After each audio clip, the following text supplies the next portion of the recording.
Remember when I told you about my tendency to subconsciously sabotage my daydreams?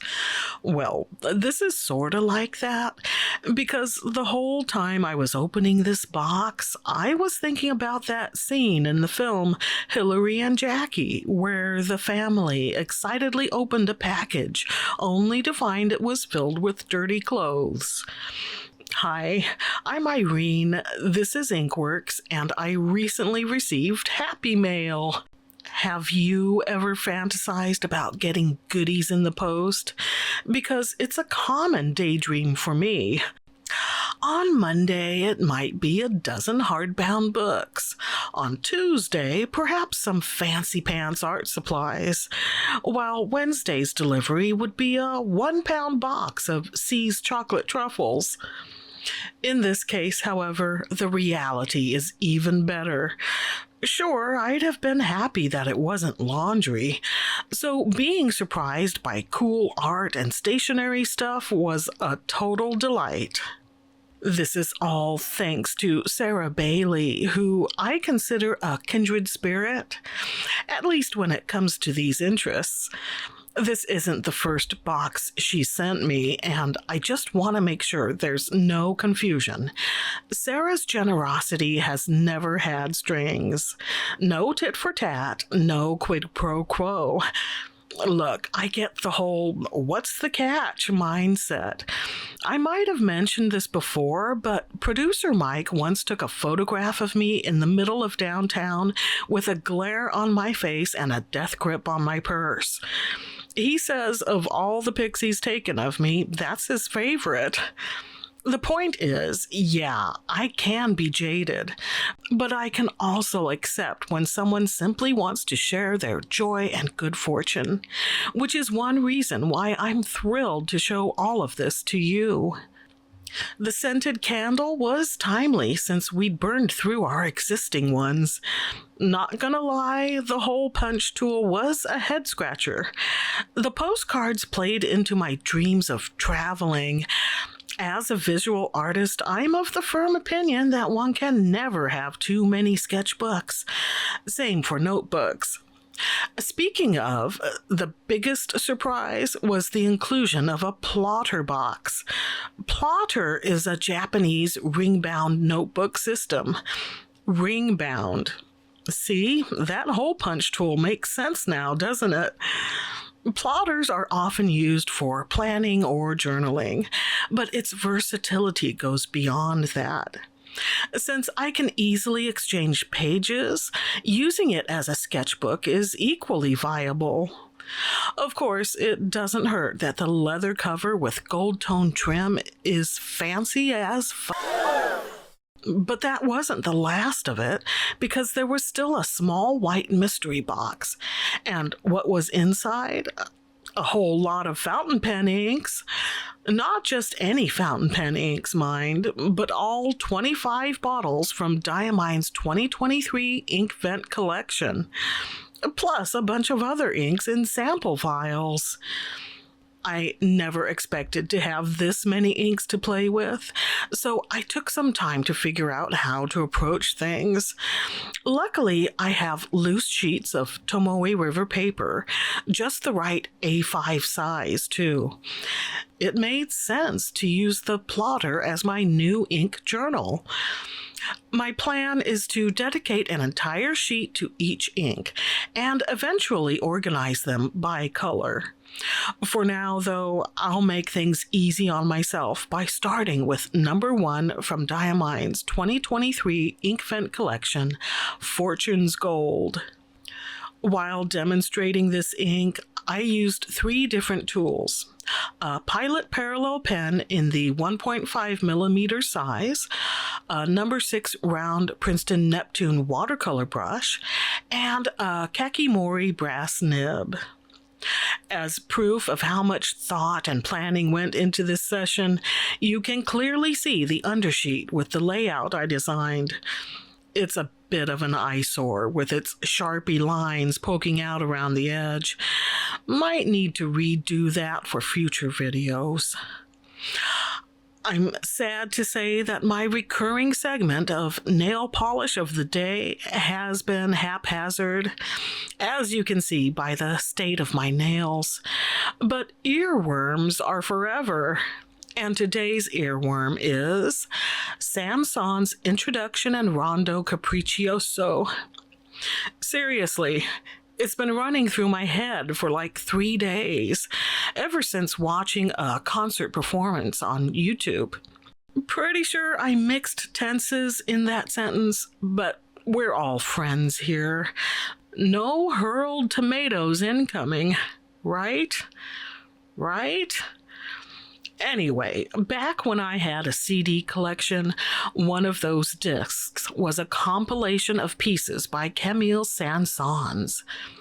Saint-Saëns was a French composer of the Romantic period.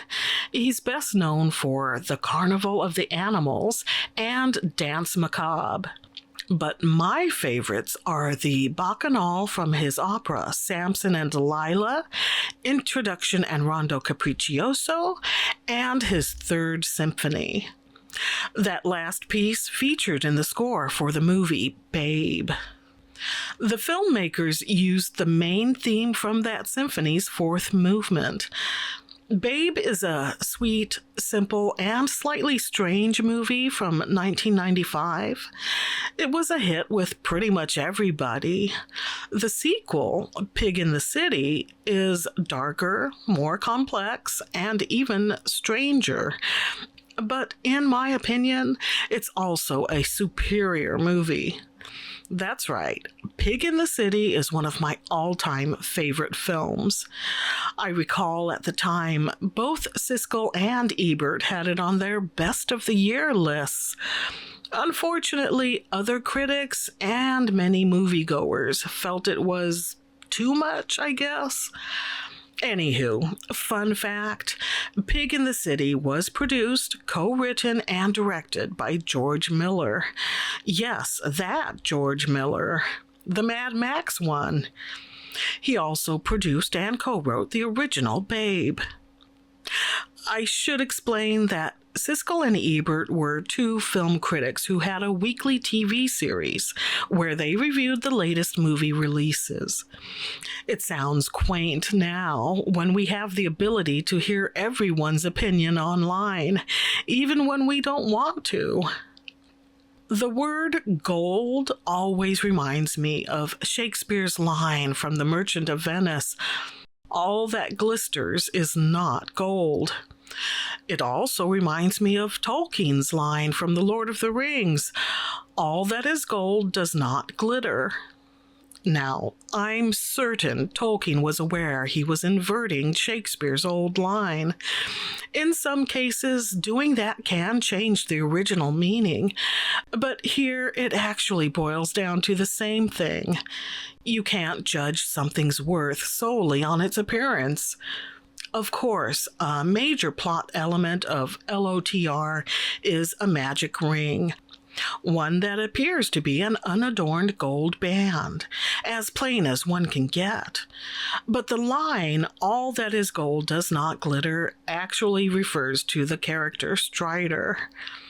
LOTR has been on my mind because during my occupational therapy session the other day, they had it playing on one of the TV screens, and several staff members were discussing where they thought orcs came from.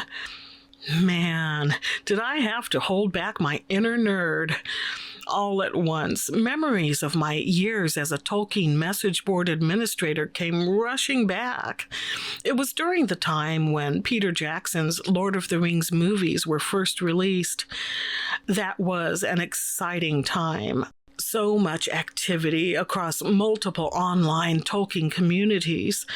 Existing book fans were faced with an influx of new movie fans. Many were welcoming. Some were not. Good times. But that's my past life. And while I might think fondly of the "do Balrogs have wings" threads, I'm perfectly happy to not have to deal with trolls. I am, of course, referring to internet trolls, not Bilbo's stone trolls, which are different creatures entirely, though equally unwelcome. For dinner, I pan-fried frozen meatballs, added sautéed onion and frozen peas, simmered it all in jarred Alfredo sauce with a few tweaks of my own, and poured it over medium egg noodles. It would have been better with some golden chanterelles, but even without them, it was both tasty and satisfying. Best of all, we were able to say, "We dined another day." Actually, we say that every night after dinner, because we don't take food for granted, yes, but also because it sounds like we're in a spy movie. Dine another day.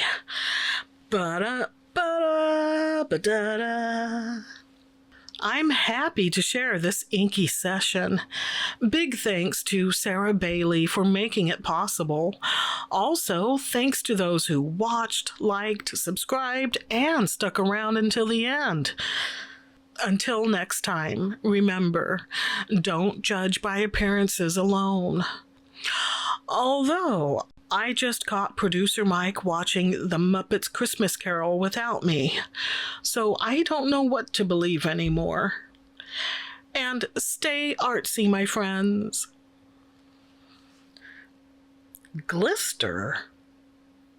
Glister?